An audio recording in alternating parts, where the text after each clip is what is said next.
What's up, everybody? Welcome back to the Homie Hangout, where we help others move in excellence.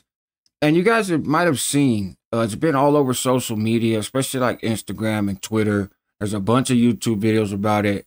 And if you're in the Bay Area, it's been all over the news, right? That this young lady you see on the screen lost her life over the weekend, right? And the narrative, her name's Tanda God. And the narrative is that she took out her ex, right?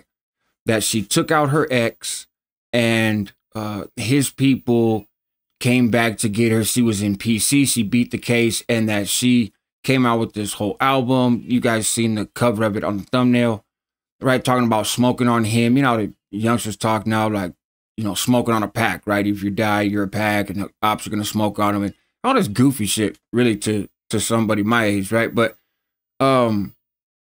crazy thing is, it's all BS. What's not BS is that she passed. Let me be very clear. That is not fake news, unfortunately.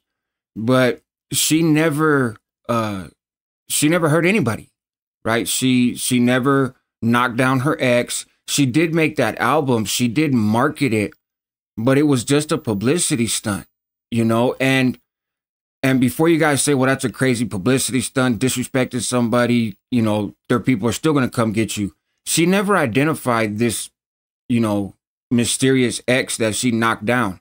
It just never happened. But bloggers have jumped in now, and folks on YouTube and all these little baby Sherlock Holmes have went running through old Oakland papers and stuff looking for, women that knocked down their abusive partners and are now and say, well, that must be it. That must be the guy. And this must be her real name. And then bringing other people's families, like other loved ones who obviously lost, their son or father or brother or friend or whatever, their families are now having to come out and say, look, man, we know who knocked down our loved one, and it wasn't her. She had nothing to do with it. Like, please stop. You're reopening wounds here. And anyway, so I was looking through. I thought the story was true at first, right? Just like, most people that don't actually know her personally or are from her own backyard, right? I thought it was true. And so I was kind of looking around, but I seen the response from Mr. Fab and different individuals who I just don't imagine would condone if it was true. If it was true that she had knocked down her ex, right, because he was abusive, and then was profiting off of it and everything, I wouldn't imagine that they would be such supporters of hers, right? So this interview, a clip from this interview was all over social media. So I went and found it. I'm not gonna watch near the whole thing. We're gonna watch like just a couple minutes of it. But for those of you that are familiar with the court system in the United States, California in particular, as I am, right? When you listen to it, trip out, man, because when you hear it, there's no real way to take her serious, and this was an interview that was done in Atlanta. So I'm just gonna play like a minute of it, right? And then we're gonna, talk about it and wrap this up. So here we go. Welcome. How you feeling? Yeah, I'm feeling great. Like, just had a court date and whatnot. Like, shit was kind of cool. They said I beat the case. Oh, for real? Walked in with a briefcase. It was a briefcase. You feel me? Like, This has been a highly anticipated court date, on social media. People like, we got to check back in on this on the 23rd. exactly. You feel On me? social Luckily, media. I was able to do it virtually. You feel me? And if they said I didn't beat the case, I would have been like, take K. You know what I'm saying? Did the race. You know what I'm saying? So, do my thing. A virtual court date. She had a case because the narrative, the storyline was he was abusive. She knocked him down in self-defense.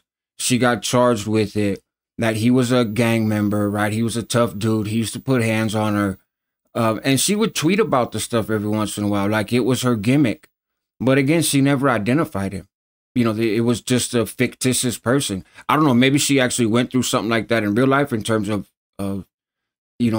suffering from domestic violence or something. I mean, I don't know. But the narrative behind it was just that, right? It was just a narrative. It was just a story.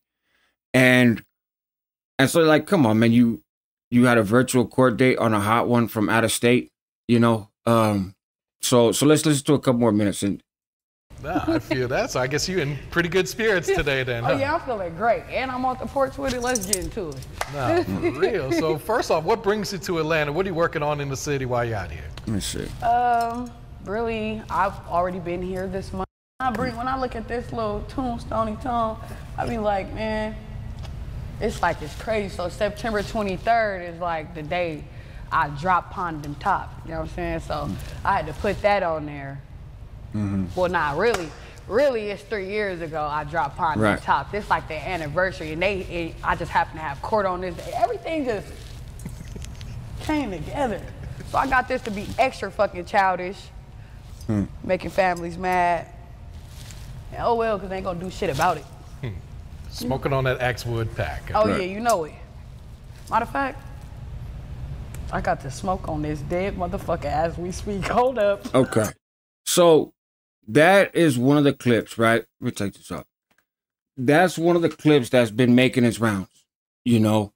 And people are like, wow, of course, look what happened to her. Now, you know, from the news reports, right? You know, they said that there's a witness, and the witness is on TV, right? He owns a shop nearby or something. And he's like, I seen one guy come up and with a hood on it. He was aiming straight for her and all this and that. So the published reports suggest that an individual was really targeting her, right? And there was some kind of argument. But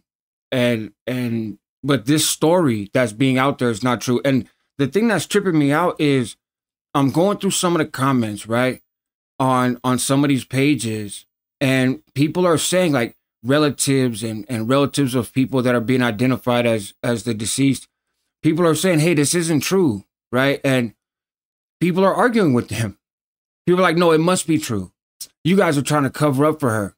Well, what about when she was in PC and she got out of PC to go do this opening at this beauty store? Like, it's a narrative that somehow developed like 3 years ago, that her as a rapper and as an entertainer, if you think about it, it's actually pretty creative, right? And consistent with the culture in terms of you know, younger folks and rap music in the hood anyways, right? The whole idea, you know, dissing your dead ops and all this other stuff, like, she took it to another level, but it was fictitious. It's a character, it's a role, and people are so committed. Because I'm sure a lot of people had a very emotional reaction when they heard this story. They didn't know who she was. They heard the story. There was, you know, tons of women on Twitter saying, hey, you know, what's wrong with what she's doing when guys diss their dead ops in rap music all the time? There was a bunch of people saying karma's a bitch. You got what you got coming. And so people had very emotional reactions, right? What's wrong with these younger generations? They're all crazy, which I'm not necessarily disagreeing with that. But now that facts come out, right? Now that the truth is coming out, the lie is louder.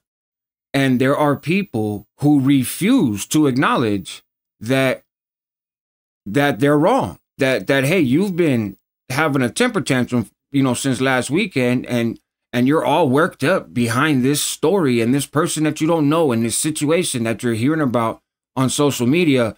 And actually, the joke is on you because you've been worked up about something that ain't even fucking true.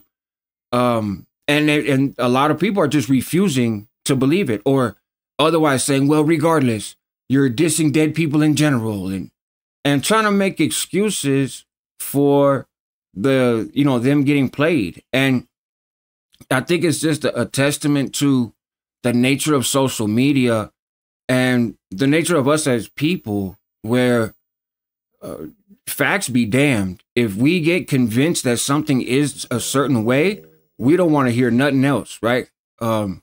Including my dog in the background. So anyways, I just wanted to put this out there, in part because I think it's interesting. My condolences to Tan the God and her family and her friends. If you go listen to her music, she had bars. Like, she was a very, very talented young woman. And that rollout with that whole ex-Woodpack, you know, viral rollout, she's an entertainer. She's got to get herself noticed. And she did. And she did it without hurting anybody. And she made a fucking bag. And all reason to believe that she would have continued to make an even bigger bag. And you know, all that was cut short. So anyways, condolences to her, man, and to her loved ones. The city of Oakland, I know, is stressed. But for all of us, it's a lesson in just dealing with social media. You know, don't believe everything that you see. Don't believe everything that you hear, and don't be so resistant to new information, because all of us get it wrong sometimes, and that's called growth, right? So, anyways, help others move in excellence. That's what homies do. Help yourself at the same time because you're worth it. Help your community because they need you. Hop on over to Rascal Reacts, man. I'm dropping content over there too. I was gonna do this on that channel, but I really feel like there's a homie hangout message in here, man. So I dropped it here instead. But I appreciate you guys. Thank you for all your support on both channels. Please make sure you hit the subscribe buttons and the likes and all the other stuff that every other person on here wants you to do to help support their push. And yeah, man, go check out our music, man. 10 to God. So yeah, bars. All right, guys.